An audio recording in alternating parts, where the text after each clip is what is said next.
Je vous retrouve aujourd'hui pour vous faire une vidéo bilan par rapport aux 3 derniers mois, donc au 3e trimestre de cette année.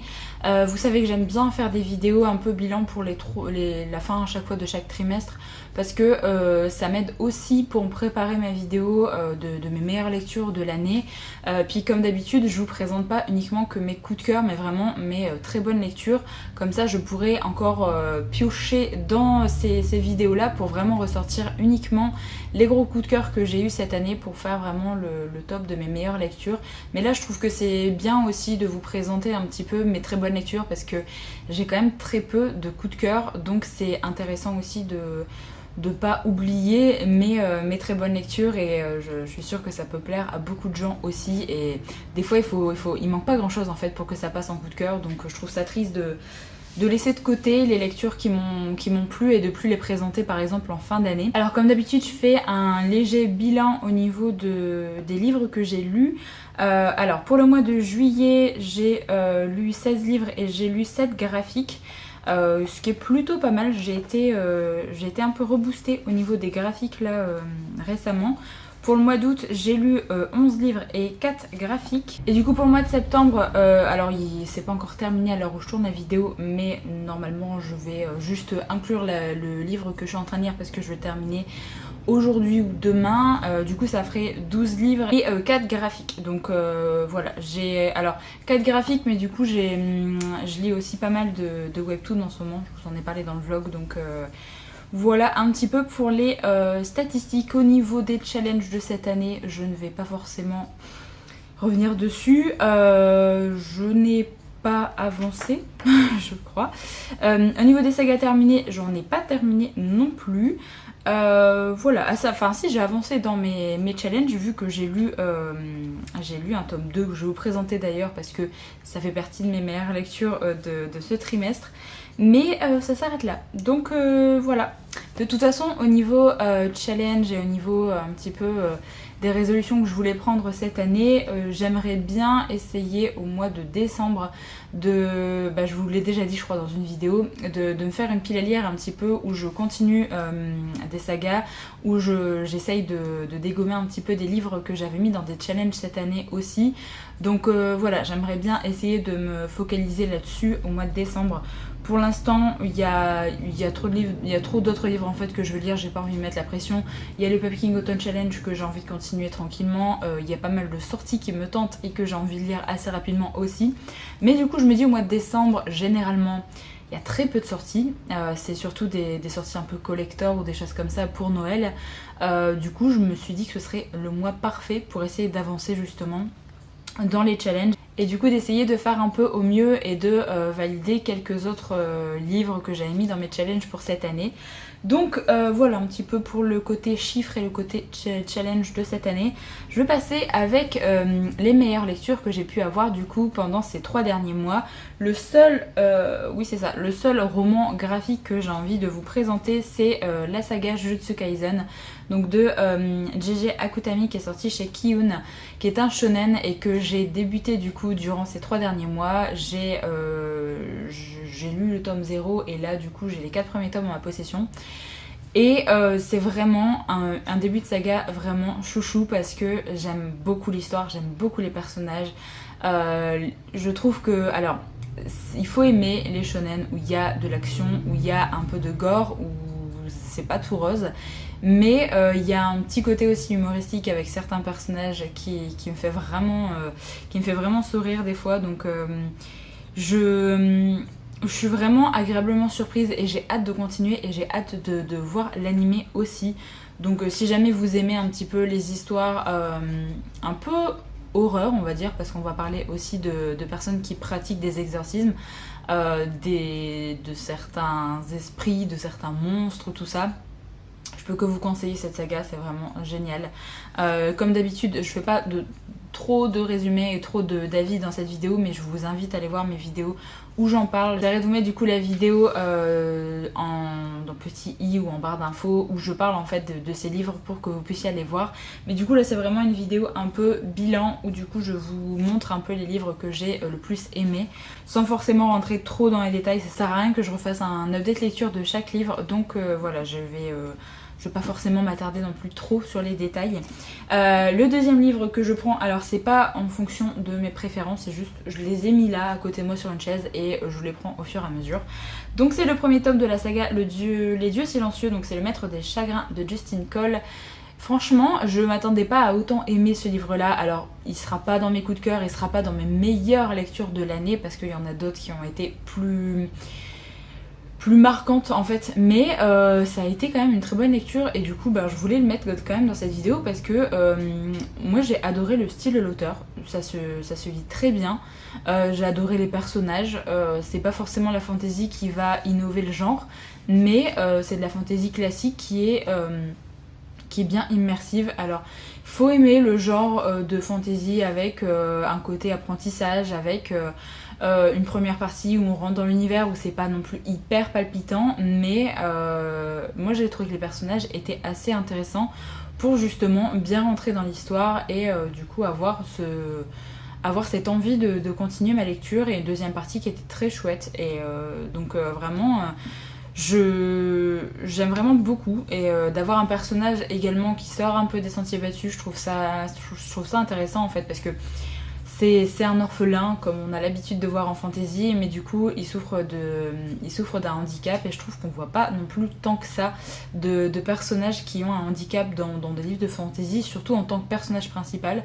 Donc voilà, c'était très chouette. J'ai beaucoup aimé la magie aussi qui était amenée dans l'univers, donc il fait partie de mes meilleures lectures. C'est pas un coup de cœur parce que c'est vrai que le début est pas forcément hyper palpitant, la première moitié met un peu de temps à se mettre en place, mais je trouve que la fin relève le niveau, et moi j'ai vraiment hâte de lire la suite, et j'adore les livres qui sont un peu qui se passent dans une école, qui ont un côté apprentissage. C'est vraiment quelque chose que j'aime beaucoup, donc voilà, ça m'a plu aussi. Alors quand je vous disais que je prenais vraiment au fur et à mesure et qu'il n'y avait pas d'ordre de classement quoi que ce soit, c'est vrai, parce que là je passais à un genre totalement différent. C'est Le Gang des Rêves de Luca Di Fulvio, qui est sorti chez Pocket, qui est un contemporain, non, un peu historique, qui est historique en fait, parce que ça se passe... alors il y a techniquement deux temporalités, mais ça se passe dans les années 1920, et j'ai vraiment beaucoup aimé ce livre. J'ai beaucoup aimé la plume de l'auteur. Je trouve que pareil, les personnages sont hyper charismatiques, on s'attache à eux très facilement, on a envie de savoir ce qui leur arrive, et on suit la petite vie de plusieurs personnages, et c'était vraiment très chouette. Ça met en évidence des côtés de la vie qui est encore maintenant, mais qui étaient aussi surtout présents à l'époque, avec vraiment les côtés très durs de l'immigration, les côtés du racisme, vraiment des gros problèmes de trouver du boulot, de la misère en fait qu'il pouvait y avoir à certains endroits, et en même temps avec un autre personnage qui est plus aisé on va dire dans la vie, et qui malgré tout a quand même des problèmes, a quand même ses emmerdes aussi, et c'était hyper intéressant. Moi j'ai adoré l'écriture.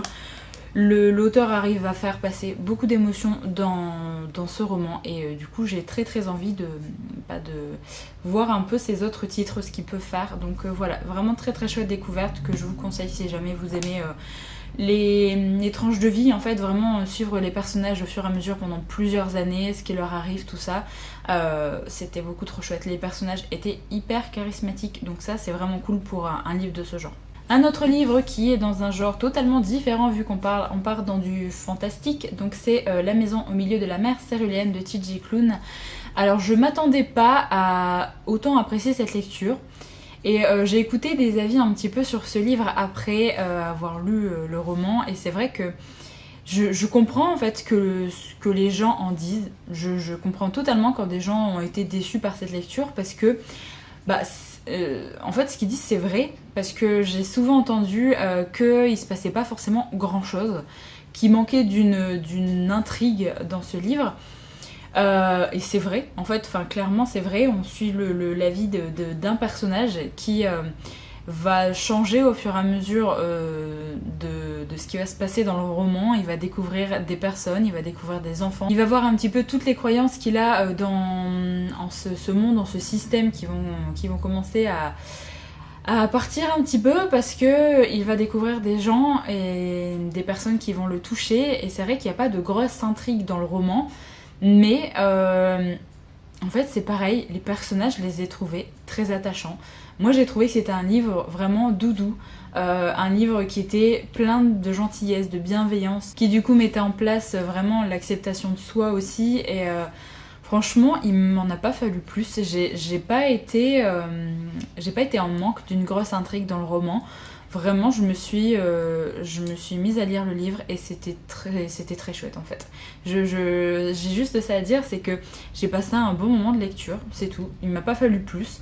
C'est clairement pas le roman qu'il vous faut si jamais vous voulez une grosse intrigue dans un roman, qu'il faut des retournements de situation, enfin... Voilà, c'est pas ça qui va... c'est pas ce livre-là qu'il vous faut.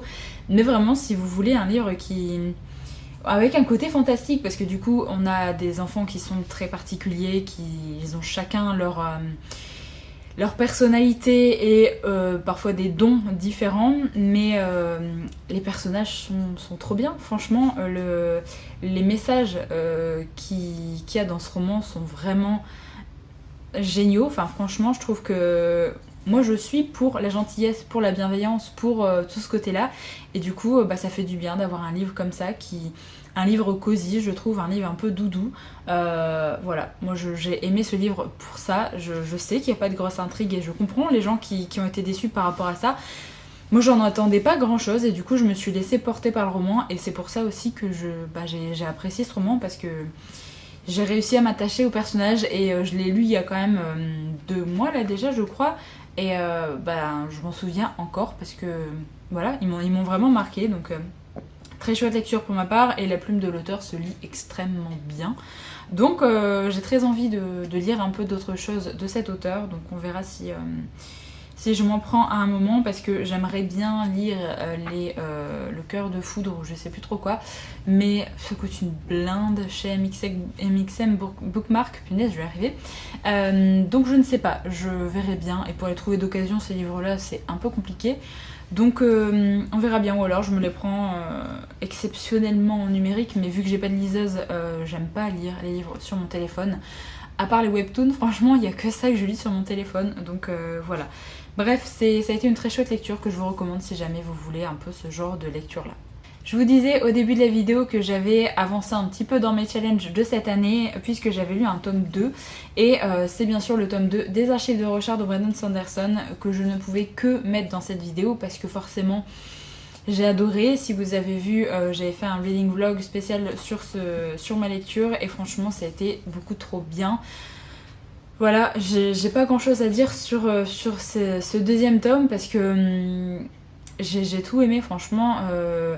On a découvert encore d'autres trucs, l'univers s'est encore élargi, les personnages sont toujours aussi bien. J'ai cru vraiment que j'ai failli péter un câble à certains moments de ce livre-là, parce que j'ai tellement eu peur pour nos personnages. Il y a de l'action, il y a des révélations, il y a de tout, franchement. De la très très bonne fantaisie que vous connaissez, j'en suis sûre, mais du coup j'étais obligée de le mettre, ce tome 2 dans cette vidéo, parce que forcément j'ai adoré. Et voilà, j'ai rien d'autre à en dire, à part qu'il faut foncer. Si vous n'avez toujours pas découvert Sanderson, foncez, c'est vraiment très très très bien, donc n'hésitez pas. On part encore une fois sur un genre totalement différent, puisque je vous présente Verity de Colleen Hoover, qui est un thriller slash romance, on va dire, que j'ai vraiment adoré, parce que l'auteur m'a baladée en fait jusqu'à la fin de ma lecture. Je ne m'attendais pas à cette explication, à ce retournement de situation. Donc et en fait, plus j'y pense, plus je me dis mais tout est crédible en fait. Il n'y a rien qui n'est pas forcément crédible dans ce roman. Donc à part une scène qui m'a fait un peu bizarre, mais je veux dire au niveau de l'enchaînement des situations et au niveau de l'explication de fin, franchement, voilà, moi j'ai beaucoup aimé le personnage. Ça se lisait tellement bien, on était bien dans l'histoire, un thriller un peu psychologique que je vous conseille, parce que vraiment l'écriture de Colleen Hoover est vraiment très très cool, que ce soit en contemporain, en romance ou en thriller. Donc n'hésitez pas à découvrir un petit peu ces titres. Parce que voilà, ça se lit beaucoup trop bien. Franchement, ça me conforte dans l'idée de toujours découvrir ces romans, parce que vraiment J'ai toujours une très bonne... Enfin, c'est rare que je suis déçue en fait avec des romans de Colleen Hoover. Il y en a eu où j'ai été moins convaincue que d'autres, mais globalement, c'est toujours de très bonnes lectures. Un petit fantasy young adulte, c'est Les voleurs de fumée de Sally Green. Je pensais pas autant aimer ce roman au début de ma lecture. C'est de la fantasy avec un schéma assez classique avec une intrigue politique, avec plusieurs points de vue et par contre une magie en fait qui change un petit peu vu qu'il va y avoir des démons en fait dans ce livre-là qui à leur mort émettent une fumée et cette fumée a des capacités, enfin donne des capacités à des personnes et très recherchée et aussi illégale aussi dans cet univers. Donc je ne pensais pas autant aimer parce qu'il y a des choses qui m'ont dérangé un petit peu avec certains personnages, des choses un peu clichés, mais au final j'ai passé un bon moment avec ce premier tome. Franchement ça se lisait bien, j'ai beaucoup aimé la fin. Le tome 2 par contre pour l'instant je vous en ai pas encore parlé parce que je l'ai mis en pause, je l'ai commencé, je l'ai mis en pause, là il faut que je le reprenne. Il y a plus de choses qui me dérangent, voilà. Donc on verra bien un petit peu, je pense que je terminerai cette trilogie de toute façon parce que j'ai envie de savoir ce qui va se passer, mais le premier tome était vraiment très chouette. Si vous aimez la fantasy young adulte, je pense que ça peut vous plaire. Il y a un peu de romance aussi, mais qui est pas gnangnan dans le premier tome. Donc voilà, si vous souhaitez découvrir ce titre-là, n'hésitez pas. Il est un peu long, je trouve que il est pas forcément hyper fluide à lire par rapport à d'autres tomes en fait. Je trouve que il y a quelque chose au niveau de l'écriture qui fait que j'ai pas réussi à faire de longues périodes de lecture avec ce livre-là, je sais pas. Quelque chose qui m'a gênée dans le style d'écriture, mais ça se lit globalement bien et la fin est vraiment très chouette. Donc voilà. Un petit livre de... Je sais pas si on peut classer ça en cozy mystery, je ne sais toujours pas, qui est Un manoir en Cornouailles de A.F. Chase, qui est sorti chez 10-18. Où là, clairement, j'ai adoré l'ambiance. Je l'ai lu pour le début du Pumpkin Autumn Challenge. J'ai adoré l'ambiance, j'ai adoré les personnages, cette histoire de famille, ces intrigues familiales comme ça, j'ai vraiment adoré. Il y a une double temporalité, ce qui permet aussi d'avancer assez vite dans le roman. Une famille, du coup, qui habite dans un manoir en Cornouailles. Et j'ai beaucoup aimé, franchement c'était très très chouette, je vous recommande si jamais vous voulez un livre avec une très bonne ambiance pour cette période également. Et enfin le dernier roman que j'ai à vous présenter dans cette vidéo, je vous en ai pas encore parlé parce que je l'ai lu très récemment, donc c'est une lecture de fin septembre, c'est le 4e tome de Characaille, donc c'est Sous les branches d'Adishara de Bradley P. Beaulieu, qui est sorti chez Brajlon. Je l'ai acheté dès sa sortie et j'ai tellement eu peur en fait de me lancer dedans que ce livre a traîné un petit peu quand même dans ma bibliothèque avant que je le lise. Et j'aurais pas dû en fait, franchement, faut que je fasse confiance à l'auteur, c'était beaucoup trop bien. Je suis toujours autant amoureuse de cette saga, j'aime toujours autant l'univers, j'aime toujours autant les personnages. L'univers s'étend encore plus avec ce 4e tome, on apprend encore d'autres choses. C'était bourré d'action aussi, donc voilà, je vous en reparlerai encore plus dans mon update lecture qui va arriver très prochainement sur la chaîne, mais vraiment ce tome-là, voilà, je suis ravie d'avoir ce tome 4 qui techniquement relance une nouvelle intrigue, on va dire, enfin relance d'autres choses. Je suis contente en fait que ce soit pas juste un tome de transition où il se passe pas grand chose, j'avais un peu peur de ça. Parce que vraiment, moi on me dit la première trilogie ferme certaines choses et en fait la deuxième trilogie va amener d'autres intrigues, tout ça. Du coup je me dis, est-ce qu'on va vraiment avoir des longueurs? Est-ce qu'on va avoir un tome un peu de transition? Et en fait, oui, on a des nouveaux personnages qui sont amenés, on a des nouvelles intrigues qui sont amenées, mais ça fait pas du tout tome de transition parce que on a toujours des personnages qu'on suit de la première trilogie. Il se passe toujours autant de choses, on est vraiment dans la continuité quand même de ce qui se passe par rapport au tome 3 et c'était beaucoup trop bien, donc voilà, je suis vraiment contente de m'être lancée dans cette saga. Je vous invite à aller voir mon avis si vous ne connaissez pas cette saga, c'est de la fantasy orientale, vraiment adulte là pour le coup, qui est beaucoup trop bien avec des dieux, avec des rois de Characaille qui sont immortels et qui ont une certaine... règne sur Characaille d'une certaine façon et on va suivre une jeune fille qui a vraiment une dent contre eux, on va dire, et qui va essayer de les faire tomber. Donc voilà, c'est beaucoup trop bien. Je ne peux que vous inciter à lire cette saga, mais par contre c'est tellement riche en personnages, en termes, tout ça. Comme je vous l'ai dit pour le tome 3, enfin quand je vous avais reparlé de cette saga, n'hésitez pas à prendre des notes pour cette saga, n'hésitez pas à vous faire des... Je sais pas, parce que même s'il y a un glossaire à la fin, vaut mieux se prendre des notes nous-mêmes, savoir qui est qui, quel dieu fait quoi, quel roi fait quoi. Voilà, parce que vraiment l'univers est tellement riche que c'est très facile de s'y perdre, je trouve, surtout si vous mettez du temps entre chaque lecture de chaque tome. Donc voilà pour cette vidéo un peu bilan de ce 3e trimestre de cette année. N'hésitez pas à me dire un petit peu quelles ont été vos meilleures lectures pour ce 3e trimestre, à me dire ça un petit peu dans les commentaires si jamais vous avez des lectures un peu similaires à moi également. Je vous remercie du coup d'avoir regardé la vidéo jusqu'au bout. Moi je vous retrouve très bientôt pour une prochaine, donc en attendant, prenez soin de vous.